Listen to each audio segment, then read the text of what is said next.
now handling pertinent issues in this country that really have to be addressed very severely because as we speak, we have got incidents of fire in the schools and so on. And that's why it gives me a lot of pleasure to be with this wonderful panel to talk about these issues as we dissect them properly. So maybe let me just begin with my boss, Mr. Orlando Lyomu, maybe from your point of view as the CEO of a media house. We noted that Standard Group has been so concerned about education issues in this country, and we really appreciate for that. Is it a CSR or it's a part of the business? Thank you for the question, Frank. Yes. CSR is actually part of the business. Let me start by saying that. Yes. I don't think you can do business separate of CSR and vice versa. If you think of the concept of the triple bottom line, then you realize that CSR should not be a side conversation. It's part and parcel of how we conduct business. And businesses or organizations derive from the environment. Yes. They derive from the environment natural resources in some cases. They derive from the environment labor. They derive from the environment all sorts of support. And in the process, there are certain impacts that the environment will experience as a result of businesses operating. And therefore, if you want a sustainable environment, then CSR is not just about photo opportunities. It's not just about trying to look like you're doing good. It's about creating a sustainable ecosystem for the businesses to thrive in, but also for that environment that enables this business to thrive to not get depleted. So for us, CSR is actually part of the business, and we look at it two ways. One, how do we give back to the environment or to the society that sustains us? And two, how do we do it profitably? Yes. Because to be honest, you can't run a business without money. True. And therefore you cannot carry out CSR without a healthy body. Not a healthy body. Thank you, Mr. Orlando Lyomu. When I come to you, Madam Whytney Atieno Ogutu, when we talk of positive school environments to allow intellectual, personal, and interpersonal development of the students, what comes to your mind?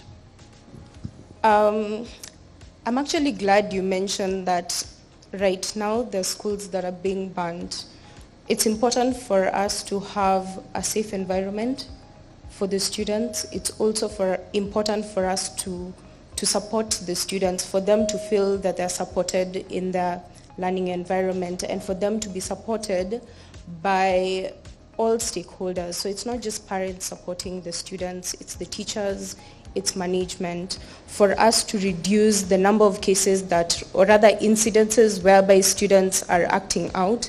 They must feel like they're heard, they must feel like they're respected, and if that does not happen, then they're going to act out. Yeah. And today you're here, you're going to be fitted because you people have been seen to be very keen on certain aspects that have been recognized today, and we're going to see you people awarded. From Moringa, is it Moringa or Moringa? Moringa. Moringa, where's Moringa School?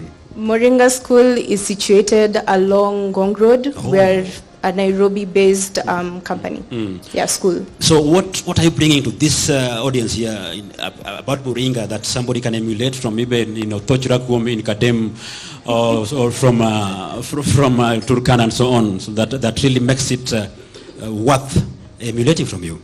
Okay, so Moringa School is a multidisciplinary learning accelerator, and we are mainly focused on ensuring that we equip youth with coding skills. So one thing that we thrive on is that our education is that of blended learning. So it means we've already, we are mainly tech and our education is digital.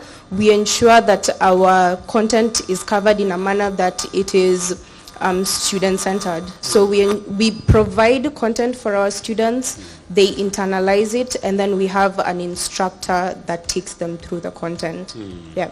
Now, Mr. Kimani, maybe I should give you this opportunity to introduce yourself and tell us exactly where you're coming from and what do you have for us today, this evening. Thank you so much. Point of correction, my name is Paul Kibet. Oh, sorry.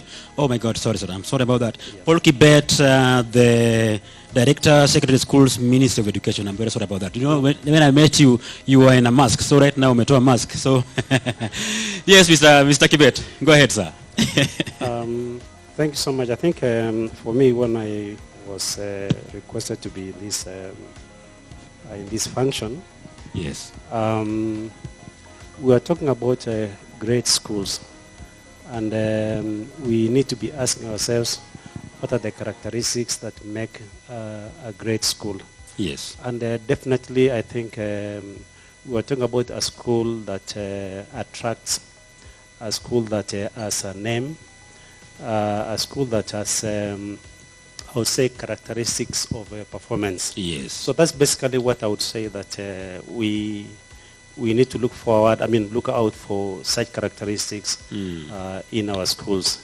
Of course, as you had alluded in your introduction, yes, it's unfortunate that we have cases of unrest, yes, in our schools. And without having to belittle what's happening, I would like us to notice that, take note that we are dealing with basically boarding schools. And in Kenya, it's about a quarter of the schools that have issues. And I think we need to look back, and it's a complex issue. We would say that, just like research has pointed out, that learners in schools, about almost 60% of them will confide in their parents. And therefore, I think some of the solutions that we need to be looking for is asking the parents, what is it that the students are saying? So those are some of the messages that we're able to get when we interrogate the students.